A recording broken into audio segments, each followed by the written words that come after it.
Distinguidos hermanos y amigos, ha llegado el momento de escuchar Palabra de Dios. Les invito a pasar junto a mí al culto dominical de la Iglesia Mahanaim en Santo Domingo. Vamos a escuchar el mensaje que Dios nos diera para esa oportunidad. Escuche pues. Qué bellas son, bellas palabras de vida. Éxodo capítulo 34, versículos 14 al 16. En el nombre del Señor. Porque no te has de inclinar a ningún otro Dios, pues Jehová, cuyo nombre es celoso, Dios celoso es. Por tanto, no harás alianza con los moradores de aquella tierra, porque fornicarán en pos de sus dioses y ofrecerán sacrificios a sus dioses y te invitarán y comerás de sus sacrificios. Amén. Pueden sentarse. El tema que tenemos hoy es la segunda parte del tema, los celos de Dios. Entonces, hablando de este tema, los celos de Dios en su segunda parte, tenemos que recordar que hay dos cosas importantes. Primero, hay un patrón cultural y por otro lado hay una definición técnica. El patrón cultural es lo que nosotros conocemos. Usted sabe que un hombre celoso, usted sabe lo que es. Una mujer celosa, usted sabe lo que es. Que aunque le caiga un poquito de fresa aquí, ya la mujer va a creer que fue pintalabio. Y va a haber un problema cuando usted llegue a su casa. Entonces una mujer celosa, un hombre celoso, ve fantasmas. Donde hay y donde no hay, él ve porque es celoso.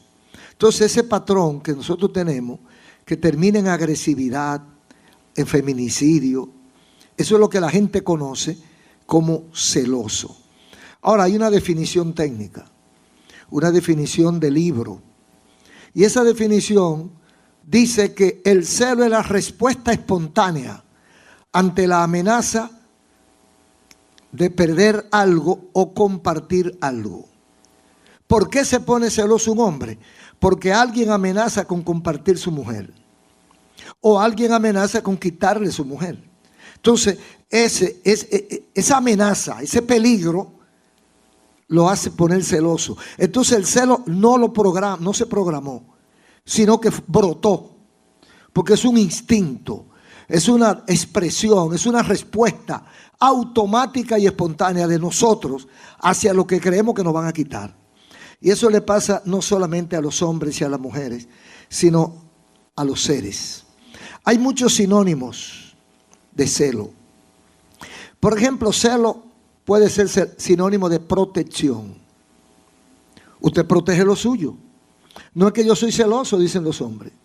Es que yo cuido lo mío, lo que yo quiero. También es sinónimo de cuidado. Ten mucho cuidado, delicadeza. Y sinónimo de peligro o peligrosidad. Fíjese, hay muchos ejemplos de esto. Una navaja, un colín amolado. Yo no sé ya, pero antes decían, es celoso. Ese colín no se le pegue mucho, porque te corta sin tú acercarte mucho.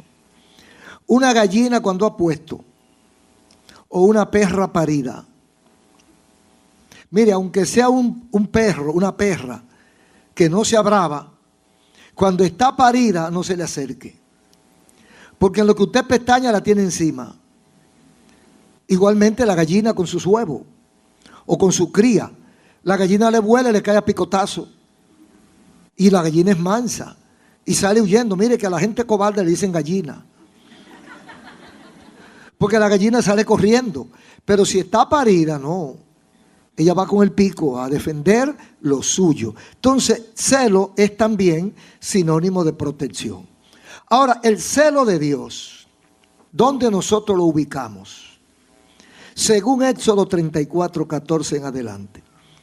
Yo pienso que se inscribe dentro del orden y la regla, porque Dios tiene regla y Dios tiene orden. Entonces Dios inscribe su celo dentro de esa regla. Por eso aquí en estos versículos vamos a ver 3 pautas que Dios traza con respecto a su pueblo. Porque estamos hablando de celo y estamos hablando de un Dios que tiene un pueblo. Si ese pueblo es de Él, Él tiene todo el derecho a protegerlo, a cuidarlo, a defenderlo y a no querer que se lo quiten. Entonces, cuando hay una amenaza contra ese pueblo, Dios ejerce su protección. Por ejemplo, el versículo 14. Porque no te ha de inclinar a ningún otro Dios. ¿Qué es eso? Una declaración de exclusividad, que es lo mismo que hace usted con su esposa. Cuando ustedes van al altar, los que van al altar, ¿verdad? Porque la moda no necesariamente es ir al altar ahora. Ahora la gente se junta y se va. Pero los que se casan, cuando llegan ante el altar, ¿te consagrarás para ella mientras los dos vivieren? ¿Te consagrarás para él solamente para él mientras los dos vivieren? Y dicen que sí. Entonces, si yo me consagré para ella mientras los dos vivíamos, entonces yo no puedo estar picando por otro lado. Entonces, ¿qué es lo que Dios está reclamando aquí a Israel, a su pueblo? No te has de inclinar a ningún otro Dios, pues Jehová, cuyo nombre es celoso, Dios celoso es. Me llama la atención esta repetición de que su nombre es celoso y su calificativo también es celoso. Su sustantivo es celoso y su adjetivo es celoso. ¿Cómo tú te llamas celoso? ¿Y qué tú eres celoso? Está fuerte, ¿verdad? Pero está diciendo lo que es.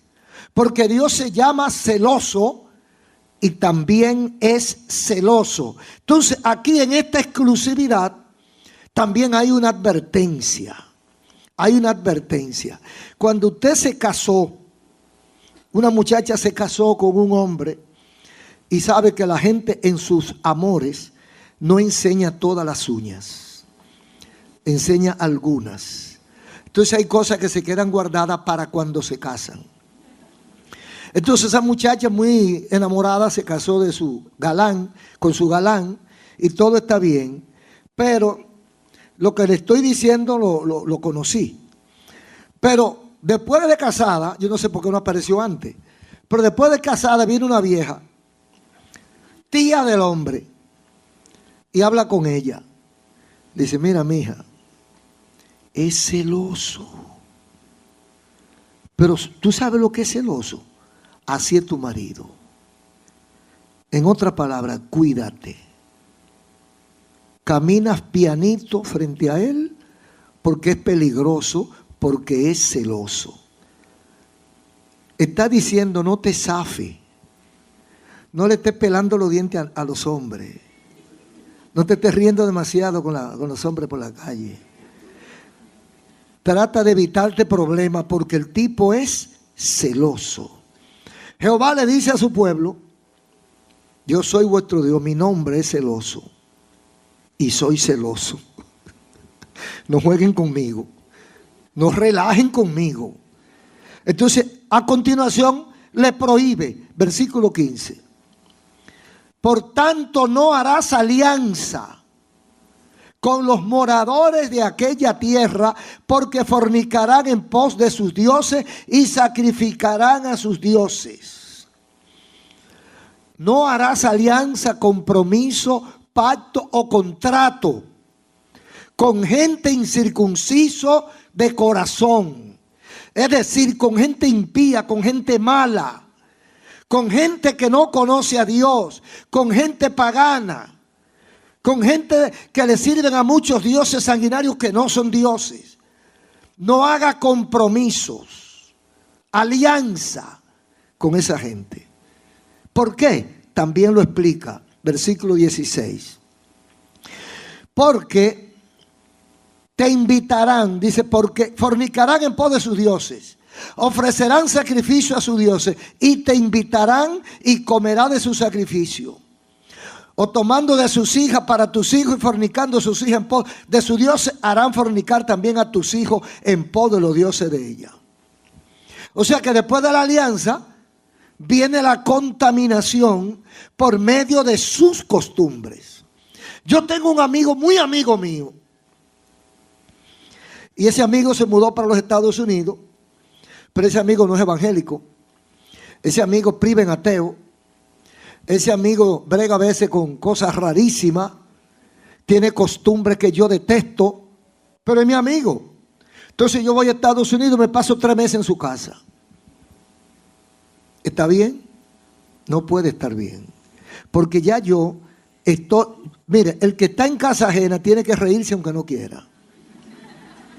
Tiene que estar contento porque tú estás en una casa y tú no puedes hacerte el malo. Tú tienes que, de acuerdo a la casa, tú funcionas. Entonces, si te invitan a una fiestecita, tú no te vas a quedar solo en la casa. Tienes que irte con ellos. Además que tú no sabes caminar ahí y tú no sabes hablar inglés. Entonces tú tienes que irte con ellos para donde ellos van. ¿A dónde van ellos? A una fiesta donde habrá de todo. Entonces dice aquí, te invitarán y tú irás, comerás de su sacrificio, tomarán de tus hijas para sus hijos y de tus hijos para sus hijas, y lo invitarán a formar parte de ellos en sus cultos a sus dioses. Entonces, ¿qué es lo que Dios está evitando? Que nosotros seamos contaminados, seamos atraídos hacia el pecado. Primero, reclama su exclusividad. Segundo, prohíbe alianza con los malos, con los impíos, con la gente que no le sirve a Dios. Y tercero, le dice que se contaminan, porque es que nos vamos contaminando poco a poco. Moisés, en el capítulo 32 de Deuteronomio, está hablando o está cantando, escribe su canto de liberación. Y él hace como un expediente acerca de Israel. Un expediente donde él acumula o exhibe algunas de las ofensas de Israel en el capítulo 32 de Deuteronomio 16 al 20. Y él lo detalla así. En el versículo 16 del capítulo 32 de Deuteronomio dice, le despertaron a celos con dioses ajenos, lo provocaron a ira con abominaciones. Es como un expediente acusatorio contra Israel de parte del líder de Israel, porque era Moisés. Moisés está diciendo lo que él vio.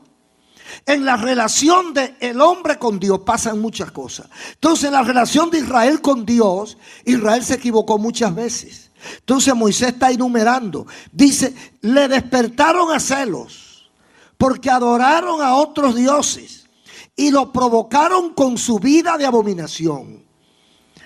Ya Dios le ha dicho que Él es celoso. Ya Dios le había dicho que no se inclinen a ningún otro Dios por la razón única de que Él es celoso.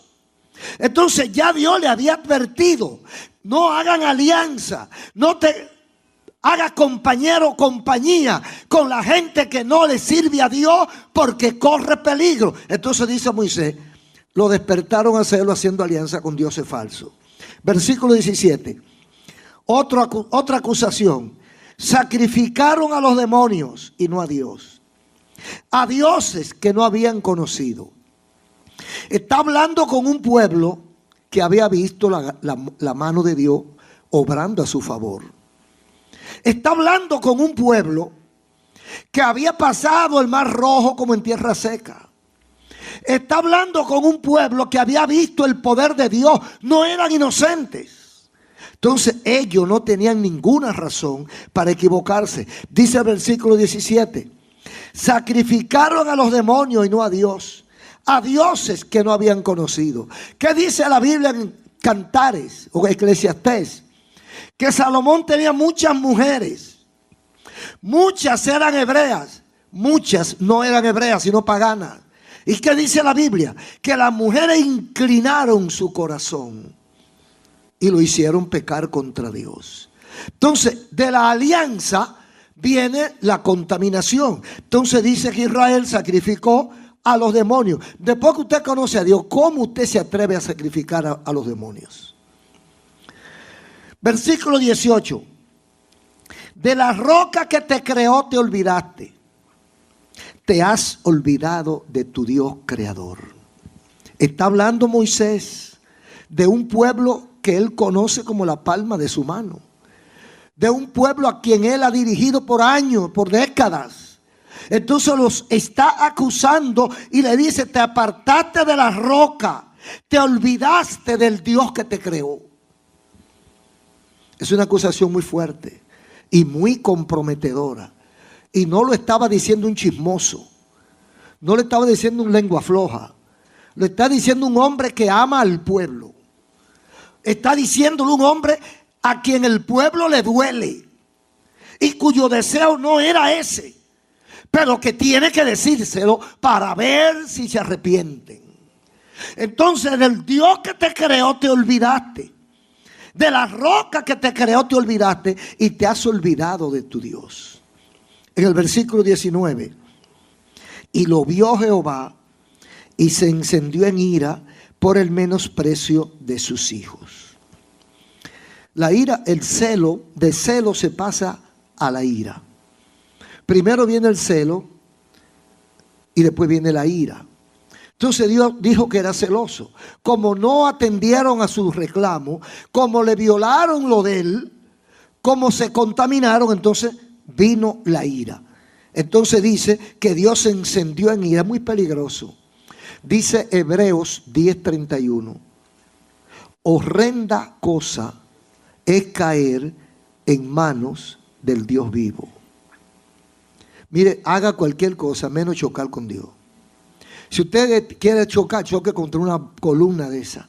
Usted viene corriendo y se estrella contra la pared y choque con ella. O choque con lo que usted le dé la gana. Pero con Dios no choque, hermano. Amigo, con Dios no choque. Porque Dios tiene los juegos súper pesados. Y lo lindo es que no hay donde que te metas tú que Él no te alcance. Y cuando tú crees que a Él se le olvidó, Él está ahí fresquecito. Terrible cosa es caer en manos del Dios vivo. Bueno, entonces lo vio Jehová y se encendió en ira. O sea, Dios se incomodó. Dios se enojó como se enoja contigo o conmigo cuando nosotros con conocimiento de causa violamos sus reglas. Porque Dios tiene orden y Dios tiene reglas. Entonces, ya yo las conozco. Si yo con conocimiento de causa violo su palabra, Dios tiene los juegos pesados y dice que su ira se enciende. Y en quinto lugar, versículo 20 dice: y dijo: esconderé de ellos mi rostro y veré cuál será su final.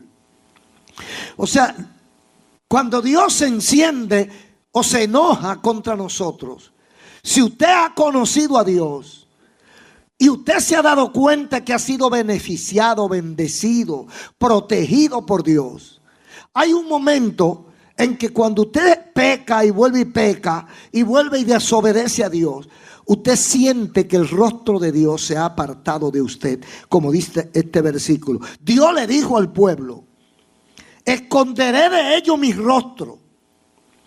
¿Sabe lo que significa esto? No es quitar la cara de ahí y ponerla allí para que no la vean. Es quitar su atención de ti. Es no hacerte caso cuando tú me llames. Es como dice la gente: voy a mirar para otro lado cuando me llame, miro para acá. Me llamó por aquí, mira para acá. No le hago caso. O sea, está hablando de que Dios me verá con indiferencia. Que no me va a escuchar cuando yo clame. Que Dios se va a olvidar de mí si yo no hago su voluntad. Esconderé de ellos mi rostro. Me ocultaré para que no me consigan. Es como cuando usted tiene a alguien que no quiere que lo llame y usted ve en la pantallita del teléfono el número y usted lo deja que suene. Déjalo que suene, varón. No, pero no, déjalo que suene, que ya yo vi quién es. Así mismo hace Dios. Cuando usted lo llama, Él mira a ver la pantallita quién fue que lo llamó. El celular divino, así. Dice Pedrito, déjalo que suene. Y usted se seca orando y clamando y pidiendo. Y hay gente que dice, voy a hacer 40 días de silicio. Y usted hace 60, hace 80 silicio y nada. Y usted se tira de barriga y amanece en la iglesia orando, nada. Mire, ruéguele a Dios que nunca le pase eso. Usted sabe lo que es para un niño que su mamá no le haga caso. O a un adulto. Usted puede ser una mujer de 40 años, tener una madre de 60, 65, pero usted va donde ella a consolarse, a buscar un consejo. Usted va donde ella a llorar en sus piernas. Pero un día usted le hizo algo a su mamá. Su mamá le había dicho, no hagas eso, no te equivoques. Y usted por encima de su cabeza, usted hizo lo que le dio la gana en contra de su madre. Y un día va usted con un problema, con un hijo o con el esposo de su mamá. Y la mamá le manda a decir con el nieto, dile que yo no estoy aquí. Pero si yo la vi, dile que no estoy aquí. No estoy para ella. Mami, pero... Y él se queda como que no es con ella. Doña fulana, y ella igualita, como que no es con ella. Dice Dios, amigo, que cuando clames a Él, Él esconderá su rostro de ti. Y aunque grites y brinques y saltes, no te hará caso si tú haces lo contrario a su voluntad. Hermanos y amigos, las calamidades, las múltiples calamidades que tuvo Israel, como Israel, o la iglesia, o usted, como parte del pueblo de Dios, todas tienen un mismo fin, o un mismo principio, un mismo origen: desobediencia, violar los preceptos de Dios. ¿Por qué la gente está viviendo tan mal? ¿Por qué hay tantos problemas en los hogares, en la familia, en los trabajos, hasta en la salud? Cuando usted lo escudriña un poquito, se da cuenta que todo comienza con un desobedecer la voluntad de Dios. Porque que el manual está aquí. Y aquí están todas las reglas, porque Dios tiene orden. Dios no es como nosotros. Dios tiene orden y las cosas de Dios marchan ahí. Fíjese cuántos millones de estrellas hay y no chocan con la tierra hasta que llegue el día que tengan, porque llegará un día en que tienen que chocar, porque ya está programado que choque ese día. Pero ¿cuántas millones pasan y no chocan una con otras? Porque Dios tiene orden. Nosotros somos los que vivimos desordenados. Entonces el desorden nuestro crea problemas. Cuando yo me salgo de la voluntad de Dios, altero su orden y acarreo unas consecuencias. Uno dice, ¿puede un Dios de amor estallar en ira provocada por los celos? No se identifica a Dios en la Biblia como amor y misericordia. ¿Cómo nosotros podemos empatar esas dos cosas? ¿Cómo puede usted servirle a un Dios iracundo, pero que también es amor? ¿O es que usted cree que el Dios que ama no castiga? ¿Qué enseña la Biblia? La Biblia lo expresa en dos formas. Primero, como el celo de Dios es como una expresión de amor. ¿Por qué? Porque cuando, con el propósito de que eviten la ira, se le informa la regla, es como cuando usted le dice, mira, no salga al niño, no salga a la calle porque te pego. Usted no le quiere pegar. Usted le está diciendo que si sale va a tener que pegarle. Entonces se lo está diciendo para no pegarle. El orden es que no salga. La advertencia es: si sale te castigo. Si sale te castigo. Ese es el orden, la advertencia. Pero el niño salió. Entonces yo tengo que cumplir mi sentencia. Y yo tengo que darle la pela. ¿Por qué? Porque lo amo. Y el niño que se cría sin corrección es un insoportable de la sociedad. Lamentablemente esa es la temática de hoy. Que los niños se críen sueltos. Yo no sé lo que va a ser del mundo dentro de 20 o 30 años. A lo mejor yo estaré muy lejos de aquí, me voy a excusar, ¿verdad? Pero los niños de aquí a 30 o 40 años, los adultos, los que hoy son niños, dentro de 30 o 40 años, mire, la palabra fiera le queda pequeña. La palabra fiera le queda pequeña. Porque la gente copia de los países poderosos. En Estados Unidos hay más de 300 millones de armas en manos de civiles. Más de 300 millones de armas en manos de los civiles. Y cuidado con tocar eso. Y a los niños le están enseñando a manejar armas y algunos sitios están pidiendo que vayan a la escuela armados. Ahora, ¿qué control hay de la conducta de ese niño con un arma? Eso es algo, eso es una parte solamente. Pero es que ese niño se está criando solo. Es que mamá está trabajando 8 horas y papá está trabajando 10. Y cuando llegan a la casa, lo menos que quieren es luchar con un muchacho. Y lo tienen harto ya, ¿no? Cansado, agotado, exhausto. Yo no puedo luchar con muchachos. Y se acuestan y se duermen. Y los muchachos frente a un televisor enseñándoles a droga, enseñándoles robo, enseñándoles sexo, enseñándoles lesbianismo, enseñándoles homosexual. Todo lo que el diablo tiene en su supermercado se lo enseña. Porque el televisor es el supermercado del diablo en la mayoría de los casos. Aunque también se puede utilizar para ser de bendición. Pero en su mayoría esos niños sin control los están criando gente que no sirve. Y cuando digo gente que no sirve, son gente millonarios, son gente famosos, son gente que cuando salen embarazadas, salen todos los periódicos del mundo. Ay, está embarazada, ay, gran cosa. Ah, que rompieron los amores y ahora está con fulano. Ay, los periódicos de una vez. Esa gente, muchos de ellos no sirven. Dependen de vicios. Son mentirosos, son adúlteros, son traidores, son charlatanes, son de todo lo malo. Ahí tienen un poco.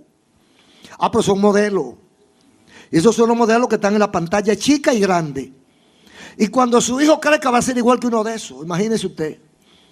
¿A dónde va a llegar el mundo con ese tipo de gente que lo único que sabe es andar bien vestido, pero no ganarse la ropa que se pone? No le importa a quién se la puede arrebatar y lo que quiere es arrancársela de la mano al que la tiene, que se la ganó trabajando. Porque lo que quiere es estar bien él. Entonces toda esta situación obedece a un solo punto. La gente se ha olvidado de Dios, ha provocado a Dios. Entonces la ira de Dios se ha de manifestar. El orden divino es inalterable y cuando yo lo altero, yo cargo con mis consecuencias. Todo castigo de Dios viene después de un proceso de concientización. Esa es la segunda parte. Primero, el castigo, el celo de Dios es una expresión de amor. Te cuido porque te amo. No quiero que te contamine. No quiero que te dañes. Como le dicen los padres que quedan, los padres que quedan, le dicen a sus hijos. No quiero que te juntes con ese tipo de compañeritos. No quiero que salga de noche. No quiero que haga aquello porque te amo. Y quiero lo mejor para ti. Y le dice a las niñas, no te juntes en ese paquete de amigos y amigas que tú tienes porque no sirven. Y yo quiero que tú sirvas. ¿Por qué lo hace? Porque la ama. Entonces Dios nos ama y nos cela. Dios nos ama y nos cela. Entonces en ese orden, todo castigo viene después de una advertencia, después de una conciencia. Por eso es que en Hebreo dice, horrenda cosa es caer en manos del Dios vivo. Ahora, Dios tiene dos tipos de ira. O la aplica en dos formas. Ira y castigo. Por ejemplo, en una forma colectiva. ¿Qué pasó con el diluvio? Una explosión de la ira de Dios. Usted lee antes y usted va a encontrar que el pecado, la maldad de los hombres había subido tanto, y dice Dios, decidí desbaratar esto. Y escoge a un hombre con su familia para que se quede la especie. Entonces, el diluvio fue una respuesta del celo de Dios. Vaya notando esto. El diluvio es una respuesta automática del celo divino. ¿Por qué? Porque el mundo se corrompió. La gente dejó de hacer lo que tenía que hacer conforme al orden divino para hacer lo que ellos querían. Y Dios se cansó de ellos, se hartó, se hastió. Entonces lo destruyó como una respuesta a su conducta. En segundo lugar está el caso de Sodoma y Gomorra, para mencionar solamente dos. ¿Qué pasó en Sodoma y Gomorra? Que la Biblia primero destruye el mundo con agua, ahora lo destruye con fuego a dos ciudades. ¿Por qué? Habían violentado la regla de Dios. El pecado de Sodoma es el mismo que se está cometiendo ahora. Porque como el pecado tiene un autor, un mismo autor, ni siquiera la innova. Hasta medio rutinario, porque como que no cambia. El pecado siempre es lo mismo. Todo el tiempo. No hay pecado nuevo, hermanos. Todos los pecados que hay hoy han existido siempre. La homosexualidad. Por eso quemó Dios a Sodoma y Gomorra. Por eso cayó el imperio griego y el imperio romano. Por la sexualidad exagerada y desordenada. El mismo pecado toda la vida cometió. Los mentirosos, los engañadores, los adúlteros, los criminales, los fornicarios. Toda la vida es lo mismo. Los mismos pecados siempre. Entonces Dios quemó a Sodoma y Gomorra por el pecado. La ira de Dios se encendió contra Sodoma y Gomorra. Es una forma colectiva de Dios castigar. A veces la gente se encuentra duro que uno diga que permite Dios un terremoto o un tsunami o una expresión de ira para humillar o para castigar a un pueblo, y la gente cree como que es una cosa que no puede ser, una cosa descabellada. Pero solamente hay que saber que el dueño del mundo hace lo que él quiera con lo suyo. Y si esto no está temblando todos los días, porque él lo mantiene. Pero si Dios lo suelta en banda, imagínese usted, no hay dónde sostenerse. Entonces todo esto obedece a la voluntad de Dios. Ahora, hay una forma de ira que Dios tiene que es focalizada. Aquí en Levíticos 10:1 al 3 hay una historia que engranoja a cualquiera.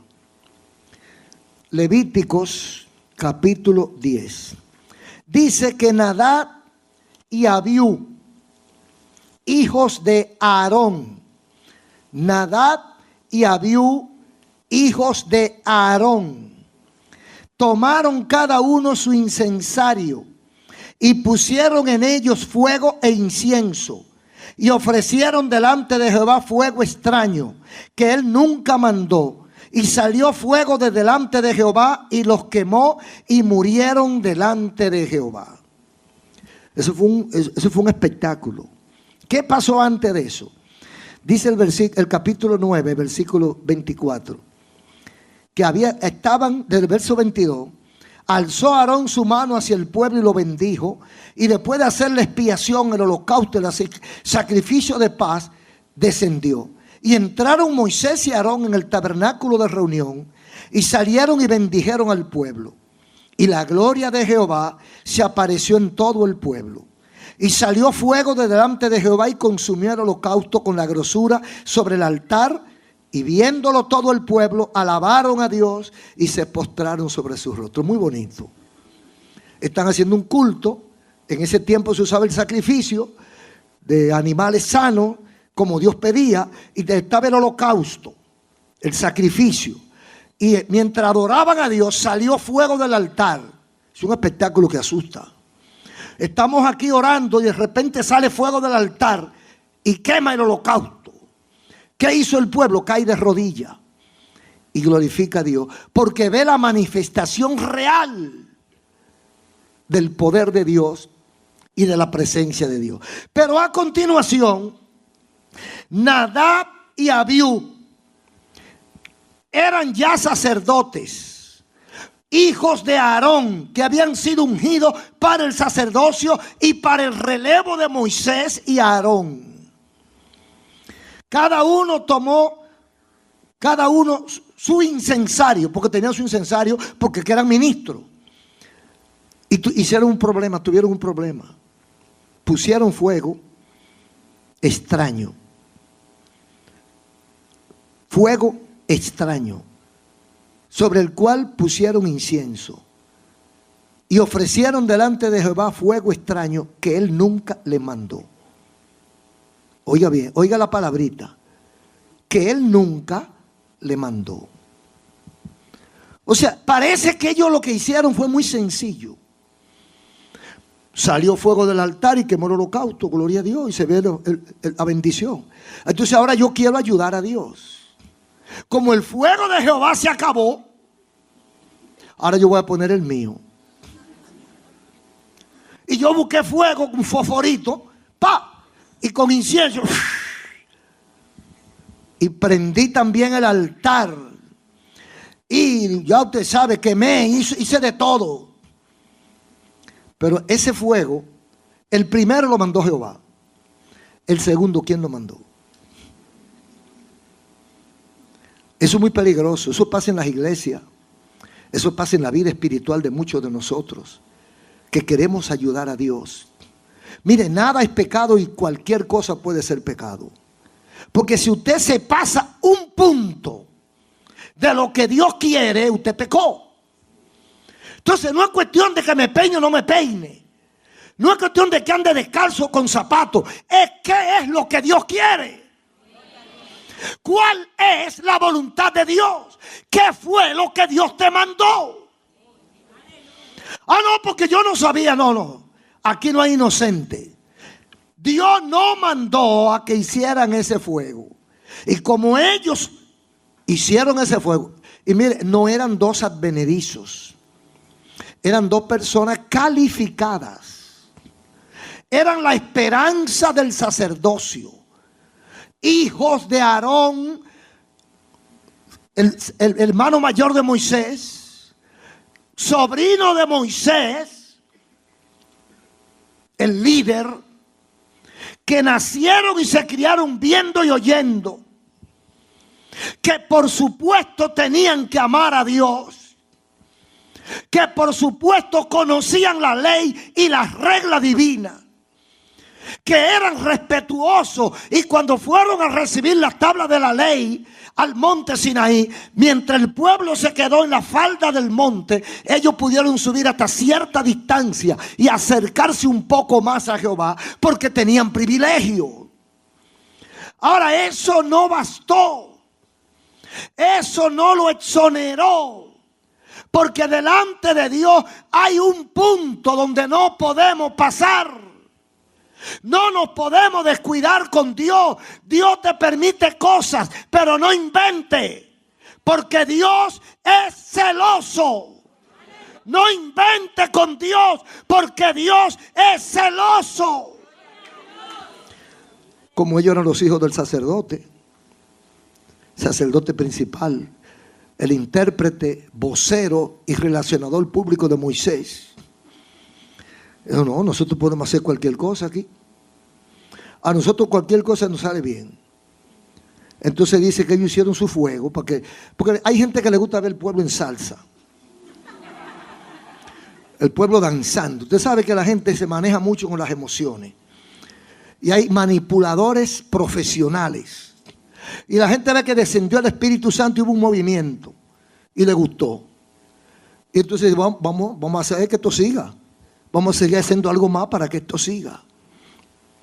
A mí me contó el hermano Demetrio una vez una cosa que lo metió en aprieto. Él estaba en una vigilia y en la manifestación del Espíritu Santo y los hermanos de rodillas. Y él andaba con una cámara. Eso fue en un campo. Y él ha tirado una foto. Y el flash, los hermanos creyeron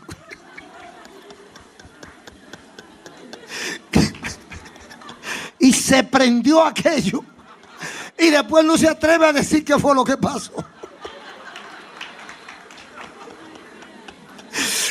Decía él, bueno, yo lo dejé que se gozaran. Pero eso fue una forma ingenua. Pero hay otros que lo hacen a propósito, para que usted crea que ellos tienen una unción que nadie más la tiene. Entonces, para que el pueblo siga gozando, ellos empiezan a hablar en lengua, ellos empiezan a adivinar, ellos empiezan a hacer muchas cosas que a la gente le gusta y la gente ensalza. Yo pienso que esta gente, estos muchachos, eso fue lo que le pasó. Eran jóvenes, muchachos jóvenes que todavía no tienen mucha experiencia. Y ellos dijeron, da lástima que este pueblo que está gozando tanto termine el gozo. Vamos a hacer algo para que siga gozando. Entonces, como ya el fuego de Jehová se acabó, vamos a poner de nosotros. Eso se está haciendo mucho, hermano. Hay mucha gente inventando cosas para que... Yo estuve, no voy a decir cuándo fue porque sé. Pero en estos días yo estuve así porque estaba obligado. Fui a un concierto. Porque estaba obligado, porque yo muy poco a veces voy a esa cosa. Lo primero es que yo no entendía lo que decían las canciones, porque era tan estridente que mis pobres oídos no captaban. Yo lo que hacía era que me lo tapaba, porque me molestaba. Entonces cada vez que uno terminaba y venía el otro, quería superar al anterior y brincar, y alabo, y júbilo, y un grito de júbilo, un brinquito para Jehová. Y ese era un fuego que yo salí totalmente vacío. Yo salí como aquel que lo agarran y le dan una camisa de palo, desbaratado, cansado, afligido. Ni siquiera entendí las palabras. Y la música no podía escucharla porque me rompían los tímpanos. Fuego de Jehová. Yo no sé si yo estaré mal, pero yo como que no siento ese tipo de fuego. A mí me gusta el fuego de Elías. Elías tenía varios tipos de fuego. Hubo un fuego que bajó y quemó el holocausto. Y hubo otro fueguito que se manifestó en un silbido. Y cuando nadie creía que había nada, ahí estaba la gloria de Dios. ¡Oh, gloria a Dios! Entonces estos pobres muchachos, vamos a ayudar al pueblo. La gente está ayudando mucho a Dios. No ayude a Dios, hermano. No ayude a Dios. Cada vez que yo veo ese grupo de danzarinas y de baile en las plataformas, digo, están ayudando a Dios. En una ocasión estaba predicando en Estados Unidos, en una ciudad, y por poco me rompen la cara con una bandera. La bandera judía.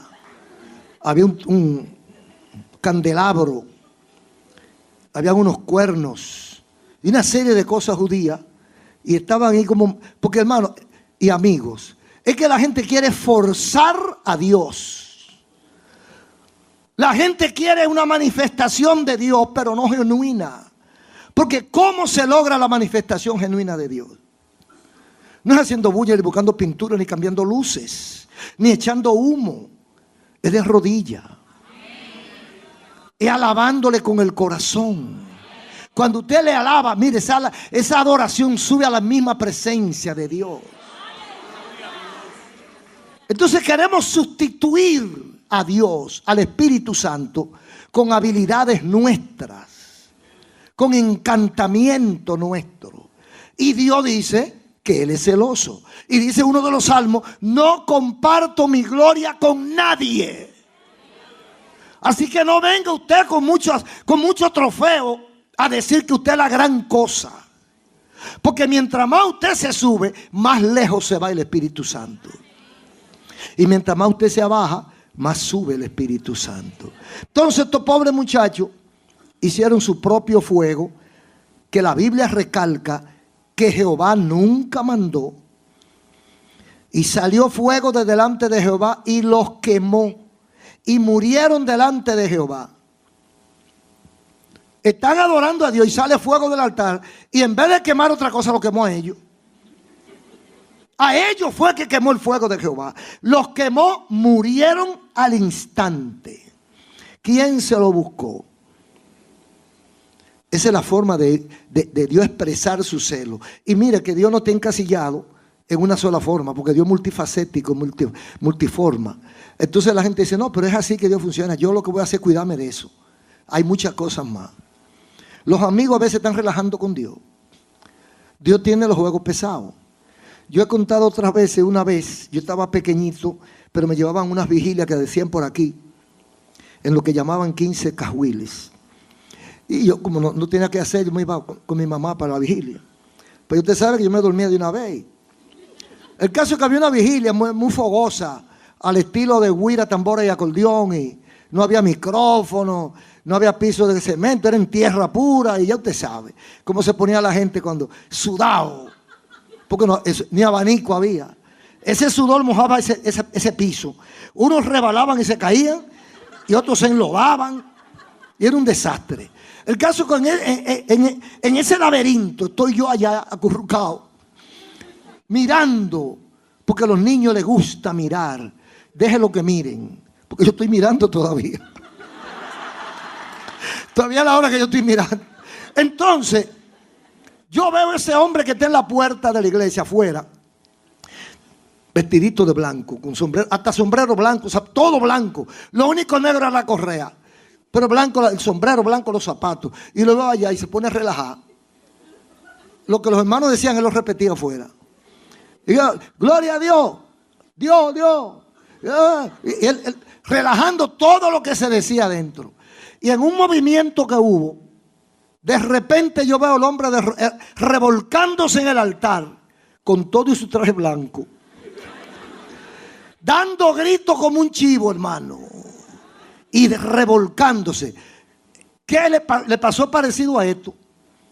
Él se puso a relajar con Dios y Dios lo trajo para darle una demostración de quién es Él. Y lo extrayó, lo humilló, lo ensució y ojalá que se haya salvado. Dios es celoso, no juegue con Él. Entonces, hay otros casos aquí en la Biblia, por ejemplo, en segundo libro de Reyes 5, 27, por ejemplo, hay otra forma que Dios manifestó su celo. Ustedes saben que el profeta Eliseo tenía un criado y el criado le gustaba mucho el dinero. Era débil, como hay poca gente hoy. Y Eliseo era todo lo contrario. Eliseo dependía de Dios. Y en el caso de Naamán, aquel general sirio que fue y el Señor lo sana en los baños que se dio en el río Jordán, etc. Cuando el general se va, quiere darle un regalo al profeta. El profeta lo rechaza, porque el profeta de Dios no quiere confusión. Ya este hombre va a creer que me pagó cuando fue Dios que hizo el trabajo. Entonces rechazó todo regalo y el general se va con su comitiva. El pobre criado se quedó con ese dolor en el alma. La oportunidad de salir de pobre se nos fue de la mano por este bendito viejo bruto que no entiende cuando Dios habla. Oiga eso. Y él sí dice que Eliseo no entiende cuando Dios habla, porque para él el general era Dios que estaba hablando. Y se va atrás del general y le habla una mentira. Y le dice que el profeta lo mandó a buscar algo. Y lo vino cargado. Pero lo esconde en el patio por allá, bien lejos de donde estaba Eliseo. Y después viene y se sienta donde él siempre se sentaba. Y Eliseo estaba orando y se queda mirando a Giesi. Y Giesi incómodo, como intranquilo. Y se movía de la silla. Y Eliseo mirando. Y pensaría Giesi, pero él nunca me mira así. ¿Y por qué me mirará tanto? Y le dice el profeta, ¿dónde tú estabas? No, yo estaba ahí en el patio arreglando unas matas y una cosa. ¿Tú estabas en el patio, Giesi?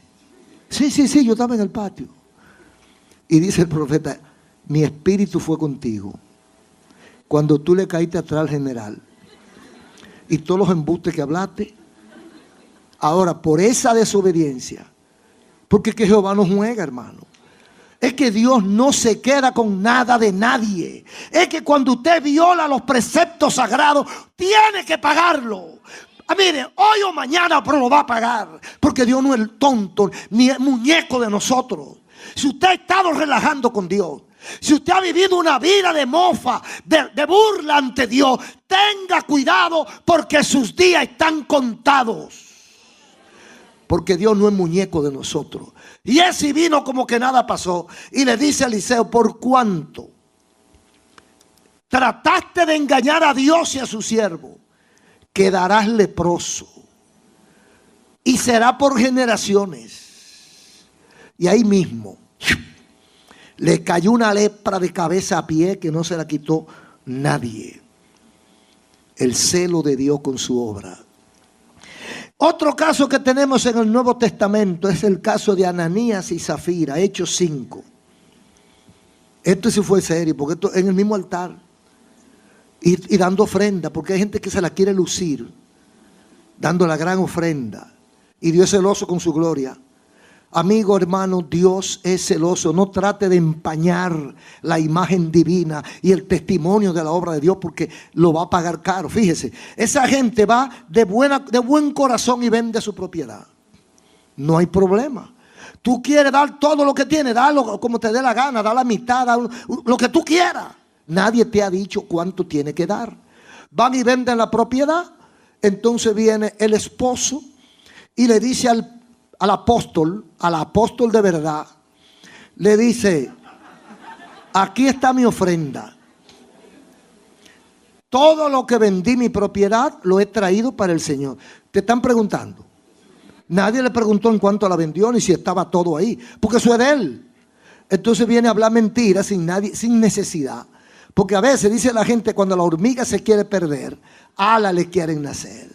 Entonces hay gente que con su propia boca pronuncia su juicio. Entonces viene y le dice al apóstol que él vendió en tanto y aquí está todo. Y dice Pedro: Ananías, está mintiendo al Espíritu Santo. ¡Pah! Y cayó muerto.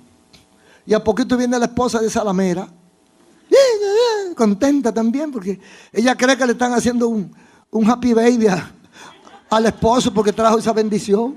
Hay una fiestecita, un baby shower. Está contenta, y qué linda. Y cuando viene, encuentra el pueblo, a la iglesia reunida, y viene con la misma solfa. Le dice el apóstol: Zafira, ¿en tanto vendieron ustedes la propiedad? Sí, en tanto, y lo trajimos todo. Porque hay gente que habla de más también. Pero quisieron engañar al Espíritu Santo. Y dice: mira, eso que vienen ahí, ¿tú sabes de dónde vienen? No. Ellos vienen del cementerio. ¿Y qué hacían por allá? Enterrando a tu marido por hablador. Y te van a sacar a ti. ¡Pah! Y cayó también. Oh, bendito el nombre de Jesús. Yo no sé por qué hay gente que se pone a jugar con Dios. Yo no sé por qué hay gente que cree que va a engañar a Dios. Y Dios quiere tener misericordia. Por eso hace la advertencia. En Levítico 10, 9 y 10, Dios le agregó al caso de Nadab y Abiú: para que no muráis, estatuto perpetuo será para vuestras generaciones, para poder discernir entre lo santo y lo profano, entre lo inmundo y lo impío. O sea, Dios quiere que usted y yo hagamos diferencia entre lo bueno y lo malo, entre lo santo y lo profano, entre lo sucio y lo limpio, entre el mundo y Dios. Que no confundamos las cosas. Y lo aclara el apóstol Pablo en 1 Corintios 9, 21. Fíjese: no podéis beber la copa del Señor y la copa de los demonios. No podéis participar de la mesa del Señor y de la mesa de los demonios. ¿O provocaremos a celos al Señor? ¿Cuánta gente hay que creen que le están sirviendo a Dios y el Viernes Santo están de barriga en una iglesia, o en una procesión, o en la marcha de la Biblia, y adorando a Dios y sacrificándose por el Señor? Pero fuera de ahí están en otras cosas, hablando mentiras, engañando, fornicando, haciendo todo lo que Dios ha prohibido en su palabra, o participando, como decíamos al principio, con gente que no conoce a Dios ni que le interesa a Dios, con paganos, con impíos inmundos, comiendo. Entonces dice Pablo, no podemos beber la copa del Señor y la copa de los demonios. Usted no puede juntar el aceite con el agua, porque no hay manera de que se queden juntos. Tú no puedes participar del mundo, del pecado y de Dios. ¿Cuánta gente no hay que viene a la iglesia solo cuando tiene problemas? Una hermana que hacía tiempo que no la veía, tal vez un año, llegó y viene con su hija. Ay, pastor, tantos días que no nos veíamos, que si yo qué. Mire que mi hija se iba a suicidar. Inmediatamente me llegó a la cabeza, por eso está aquí. Porque es que hasta que no tienen el tornillo adentro no se acuerdan de Dios. Cuando ya ven que se están asfixiando, cuando ya están ahogados, cuando ya no hay remedio, vamos para la iglesia. Jugando y relajando con Dios. Como tiene vida, como tiene salud, como tiene juventud, tú piensas que ese estado es eterno. Y que nada va a afectar tu salud, ni tu vida, ni tu fortuna. Y que todo está garantizado. Y estás jugando con Dios. Yo voy donde Dios cuando ya sea un viejo. Yo voy donde Dios cuando no tenga dinero, como el pródigo. Después que se da su buena vida y se lo bebe y lo parrandea y se le acaba, vuelve donde Dios. He pecado contra el cielo y contra ti. Y ya. Entonces hay gente que están agotando todos sus recursos y cuando ya no le queda nada, voy para donde Dios. Dios es celoso y su nombre es celoso. Si tú estás jugando con Dios y con el diablo, no juegue con Dios, hermano. Dios es celoso. Y los amigos, esto aplica a todos. A todos nos aplica esto. Porque usted no está jugando con el pastor, ni con la iglesia, es con Dios. Entonces Dios no le gustan muchas cosas que usted está haciendo. Y Dios quiere, y Dios lo trajo aquí. Y Dios permite que usted esté oyendo esto. ¿Sabe por qué? Por las mismas dos cosas que dijimos. Porque hay un orden y Él te ama. Te está advirtiendo para que no diga que no lo escuchaste, que no lo sabías. Te lo está advirtiendo ahora porque Dios nunca castigó al inocente. Todos los castigos que hay ahí en la Biblia son gente que sabían lo que estaban haciendo. Y si tú estás aquí, ya tú sabes lo que estás haciendo. Tú conoces la voluntad de Dios. Tú conoces la regla divina básica. Tú sabes que tu vida no se ajusta a la voluntad de Dios. Tú sabes que hay gente orando por ti. Tú sabes que necesitas a Dios. Tú sabes cuántas veces Dios te ha llamado y lo has rechazado. Dios es celoso. Termina la palabra del apóstol Pablo cuando dice, ¿o provocaremos a celos al Señor? O sea, cuando usted tiene un enemigo o una persona que es más fuerte que usted, que con 2 tablazos que le dé ya usted está noqueado, usted le anda suave, usted no lo provoca. Esas mujeres que tienen un marido que son de 6 pies y medio, de puro nervio, 300 libras, no de barriga sino de nervio, porque hay unos que tienen 300 libras pero no necesitan mesa para el comedor. Entonces, usted sabe que ese tipo es celoso y violento. Usted es una mujercita flaquita, diminuta, porque a esos manganzones le encantan las mujercitas chiquitas. Entonces usted está con su marido, amén. Él es celoso. ¿Qué usted va a hacer? No lo provoque. No lo provoque porque un día la suelta, la mete por una persiana. No lo provoque. Entonces, ¿qué dice Pablo? Es una retórica de Pablo muy interesante. ¿O provocaréis a ira a vuestro Dios? Como quien dice, ¿y tú te atreves?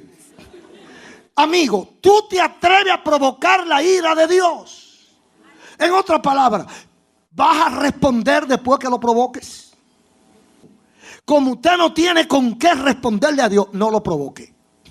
Cuando usted provoca a Dios, cuando desobedece su palabra, cuando sabiendo hacer lo bueno, no lo hace.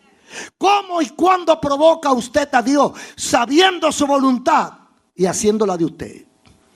Así que tenga mucho cuidado. Los celos de Dios son muy difíciles. El Señor te ama. El Señor nos ama. Y por eso te ha permitido conocer que Él es celoso. Porque Él no quiere que te equivoques. Porque si te equivocas, la guillotina baja. Porque es celosa. No te le acerques mucho porque... Y después que bajó, ya. Así que Dios tenga misericordia de nosotros. Un aplauso a Cristo.